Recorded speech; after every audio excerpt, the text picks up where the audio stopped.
All right, Dayvon Love, Director of Public Policy, Leaders of a Beautiful Struggle, Chairman, Vice Chairman Committee. You've already heard a lot of the arguments as to why, due process, the reasons why there need to be protections for young people in custody of police officers. I just want to talk a little bit about the necessity of a piece of legislation like this and why we're supporting it. There's a woeful lack of appreciation for understanding the extent to which notions of anti-blackness and white supremacy are a part of the collective American consciousness.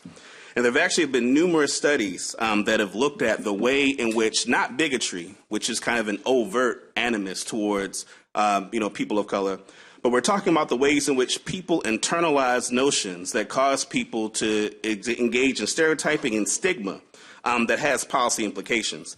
I won't read the quote, but there's a study by a gentleman named Tony Weaver that looks at media representations of black folks in major media streaming services, and actually does a pretty extensive literature review that talks about the way in which media, there's a historical connection between the way that people of African descent have been rendered in media and its policy implications. He gives the example of Birth of a Nation, which is the first major motion picture that was screened in the White House, where the main storyline was this idea of a black man attempting to rape a white woman, right? And that was the primary storyline.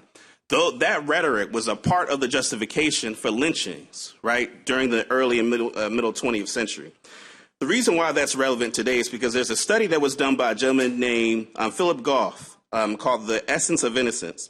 And I just want to read to you a quote from it that I think is really important in understanding why this piece of legislation is so essential.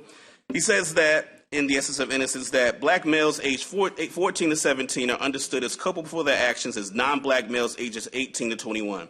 Essentially, black males are understood to be less innocent than non-black males. If I could just finish with a few more seconds. One of the most stunning findings was that participants who were primed with dehumanizing associations, like with animals like apes, for black people showed a reduced belief in the essential distinction between black children and adults. This loss of essentialism decreased perceptions of the innocence of black boys. So I just think this speaks to why it's so important that there's consultation, both having parents present and consultation with legal counsel to protect the rights that are often undermined as a result of the way these stigmas impact the way that these policies are carried out.